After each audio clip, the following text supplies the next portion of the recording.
Hello, everybody. Good morning. Hope everybody's awake. So what I'm going to talk about this morning is the industrial Internet of Things and a message transport technology called MQTT.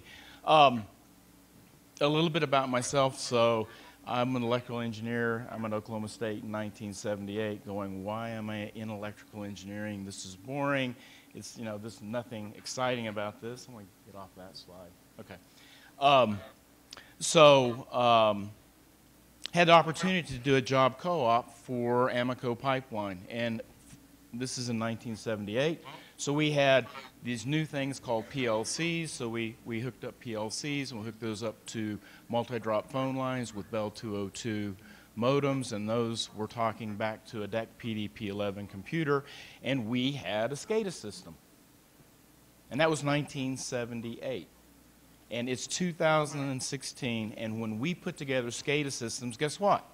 They still look like the SCADA systems that we were doing 35 years ago. So how can we take a mentality of industrial automation, SCADA, DCS systems, industrial control systems, plant systems, and get into enabling those to actually take advantage of what we're trying to do with this whole notion of the industrial Internet of Things, and what does that mean? So, first of all, why the interest in the industrial Internet of Things? And I think you covered that, in that what we're seeing is that customers are being driven to do more with less.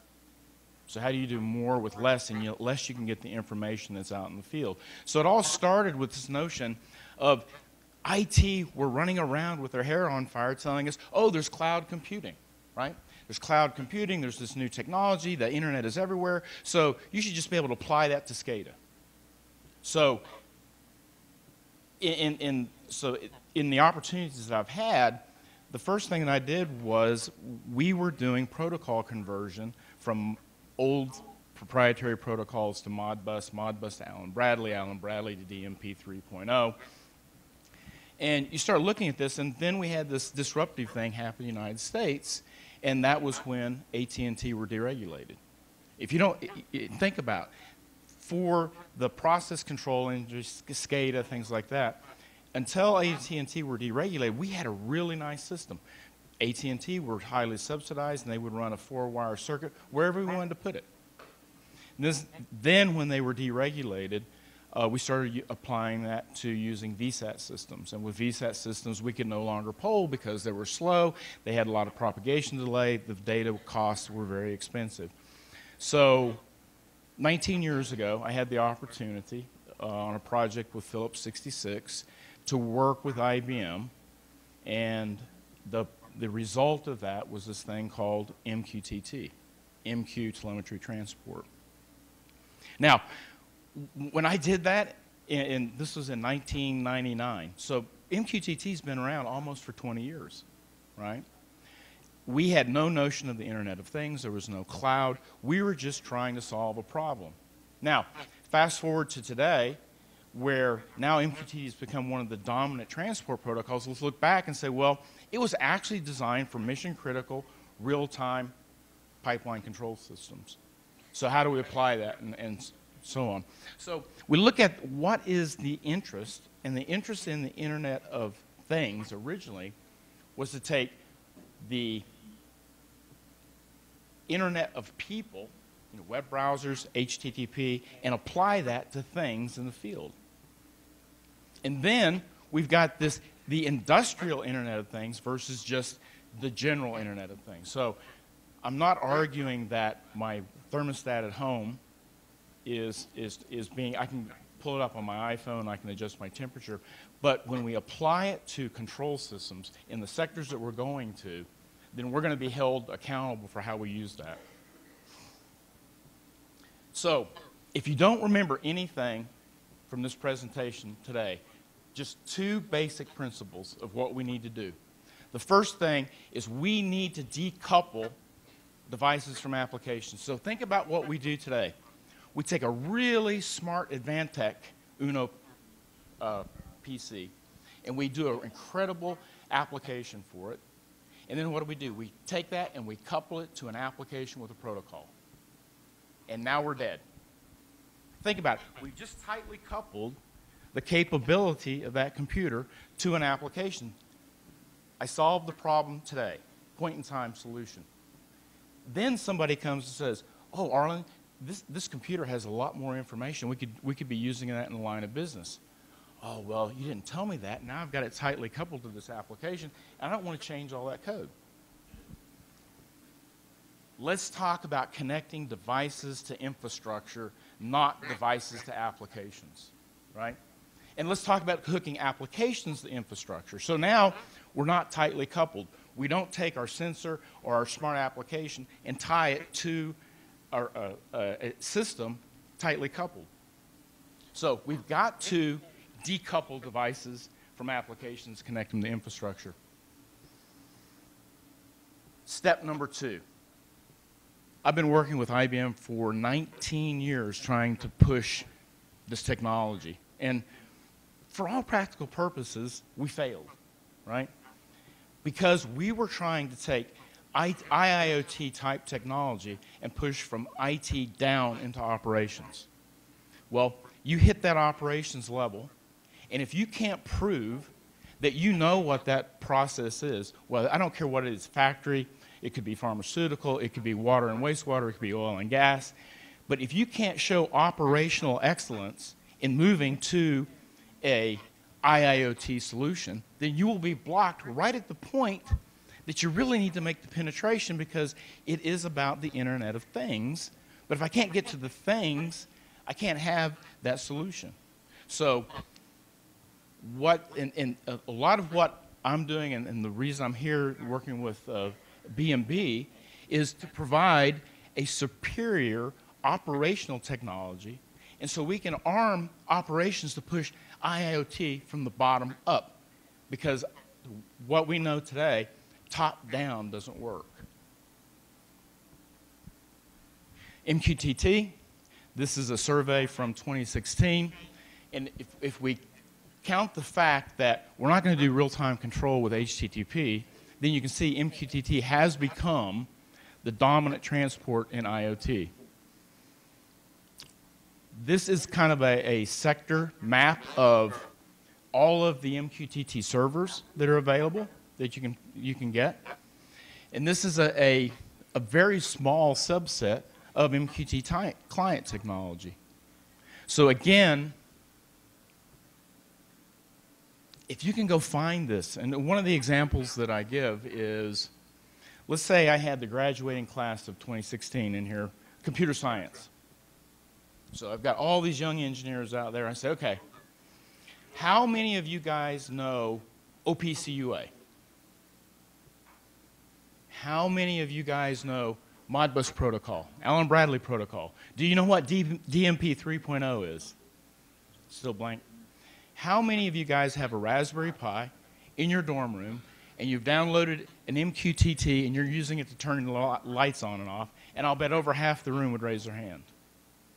Right? And so that's what we're talking about, is taking available technology that IT and engineers all already know about coming out of college and apply that to solutions. And if I can make it readily available, think about what these kids are going to be doing as far as the solutions that are going to be available for SRP type of applications. Now, the one thing that I realized as we were going into this is that if you guys know MQTT and you've read the specification and all that, it's quite flexible. Facebook uses it. It's being used in industrial control today. But there was really no good definition of how could you use it best in the applications that we're talking about in industrial. So what Cirrus Link did is myself and developers that have been using MQTT for the last 20 years, so we're looking at 120 man-years of experience of applying MQTT. So we came out with a specification that basically just started setting some ground rules on if you're going to use MQTT in a mission-critical real-time control system, you should probably look at some of these aspects of how to create the infrastructure. And what we did was, if you look at the website here, We did that specification. We put it out into the public domain. It's open source. Anybody can download it. And we've got reference implementations in C, Java, JavaScript, Python, and in a Node-RED message flow.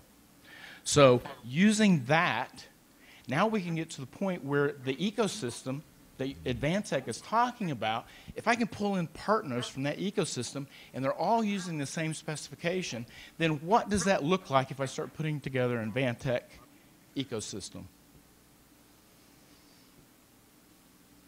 Okay, so remember the two things that I told you. What would I tell you? Decouple devices from applications and then show a superior OT solution. So let's try to do that. So step one, decouple.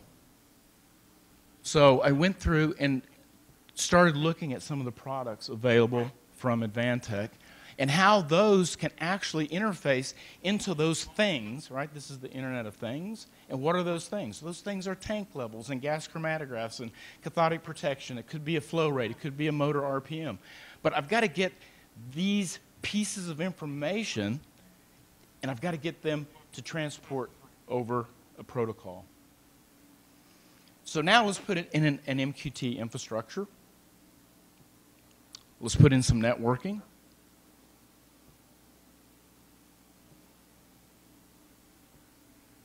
Okay, so at this point, right, I could stop the slide here and I could walk off the stage.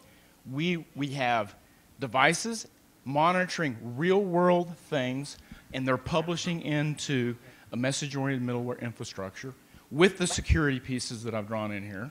And I don't have time to go through that today, but you can, after the presentation, you can ask me. So think if I walked into this situation, all of this information is actually residing in message-oriented middleware. Now, one of the cool things that I noticed about the Advantech product line is that not only can I start doing Internet of Things, I can start taking my network with SmartFlex and eWorks, and that can be publishing information into my infrastructure. So now not only do I have the things, I have the monitoring capability of the actual network that I'm using. Now, step two, provide a superior OT solution.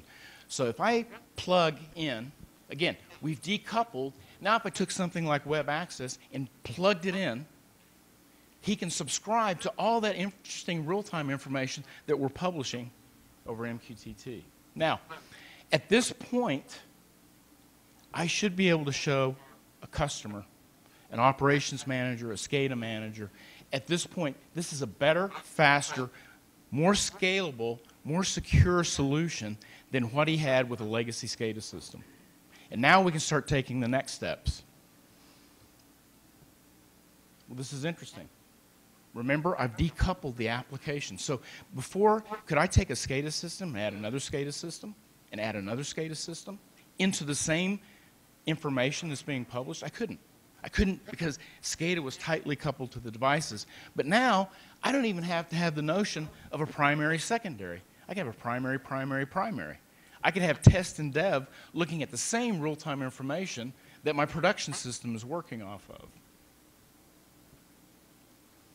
So now I can start looking at other interesting applications in the solution ecosystem. I can start decoupling applications like asset management, engineering, optimization, and now we've opened the pipe to that information. Then we start getting into the IIoT aspects of this, as we all know it, right? Big data, cloud computing. So I'm looking at things like Microsoft Azure, IBM Bluemix, AWS IoT, and ultimately that gives us the pipe that we need to get to the true, and you know, again, we're talking about the Internet of Things. We all have heard Hadoop and big data and Storm and Spark and all these visualization tools and analytics, but you can never get to this level with enablement until you do the decoupling and you put together the infrastructure that you need. So with that, I did have a time for questions, but I'll turn it over to the next speaker. Thank you very much.